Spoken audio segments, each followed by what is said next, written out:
Hello, welcome to the Marked Show, the cybersecurity show. In this video, I'm going to break down why I and multiple people are ditching Firefox and Mozilla because of 10 years of, that's what I can describe it as. So without further ado, let's go into it. We're going dark. So over the last decade, Mozilla Firefox has faced several challenges and missteps that have contributed to its decline in market share and user trust. Now, let's break this down like this story, right? So there's the declining market share and revenue dependence. So Firefox market share has dwindled significantly with users migrating to Chromium-based browsers like Google Chrome and Microsoft Edge. So this decline is partly attributed to Mozilla's heavy reliance on Google for revenue through search engine partnerships, creating a conflict of interest for a browser marketed as privacy focused. The next one we have is the mismanagement of failed projects. So Mozilla invested in numerous side projects, can't blame them for trying, right? That failed to gain traction, such as the Firefox OS, a mobile operating system aimed at emerging markets, which failed to compete with Android and iOS, Firefox Hello, which is a video calling service, Firefox Send, a file sharing service, and Mozilla Persona, an identity management system. They probably should just bought, who knows? Well, all of which were discontinued due to low adoption. So the integration of Pocket, which is a read it later service, into Firefox alienated some users who preferred a lean browser without unnecessary features. In regards to privacy and trust issues, although Firefox markets itself as a privacy-centric, right, it faced backlash for hidden telemetry that remains active even when disabled by users. The controversial installation of the Mr. Robot plugin in 2017 without user consent, which damaged trust among its privacy-conscious user base. There was the forced add-on signing and restrictions that limited customization, frustrating longtime users, right? There's the poor updates and feature decisions, like several updates that introduced unpopular changes or bugs. But before I talk about that, please take a moment right now to hit that subscribe button and the like button.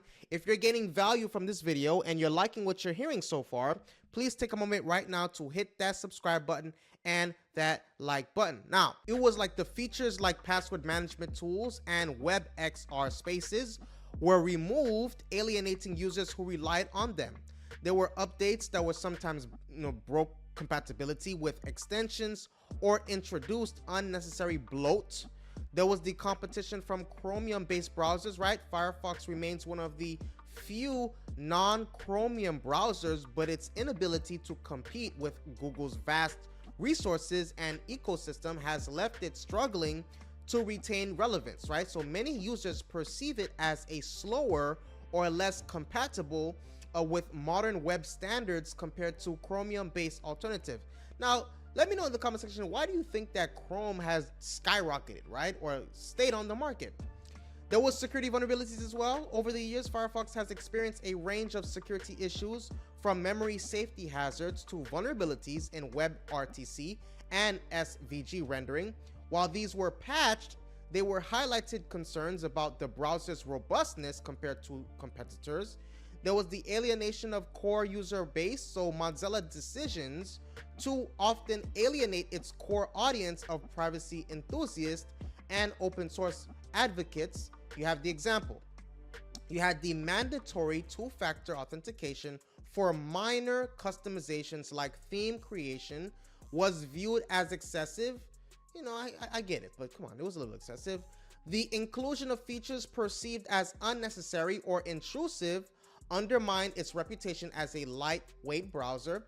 The security vulnerabilities that really had a huge impact on Firefox's reputation was the CVE 2024-9680, right? This critical vulnerability, 9.8 CVSS, allows remote code execution through a use after free flaw in Firefox's rendering engine.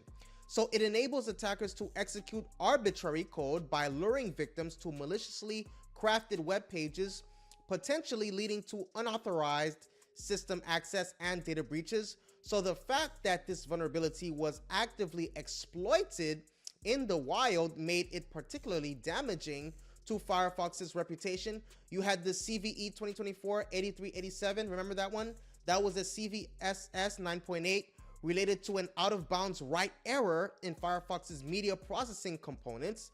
This flaw allows attackers to execute arbitrary code by exploiting, specially crafted media files, potentially resulting in system compromise and malware installation. Its active exploitation in the wild further eroded user trust in Firefox's security measure. You have the long-standing cross-browser vulnerability that takes it back to last year, August 2024. A major vulnerability that affected Chrome, Safari, and Firefox was discovered after remaining undetected for 18 years. So this long-standing flaw highlighted critical security gaps in widely used web browsers, including Firefox, and raised questions about the thoroughness of Mozilla's security practices, right? There was the Android-specific vulnerability. That was the CVE 2024-11703. That was a vulnerability specific to Firefox on Android, which allowed viewing saved passwords without the required device PIN authentication. This breach was, it was basically of basic security expectations on mobile devices, where likely damaged Firefox's reputation among privacy-conscious users. Okay. So this is a whole bunch of things going on. Hopefully they get it together, they can rebound and come stronger. Okay, there's a whole bunch of things going on, but come on, we don't want to root anybody to fail, right? We want them to pick it up. But let me, if you appreciate and you want more videos like this, hit that subscribe button and the like button.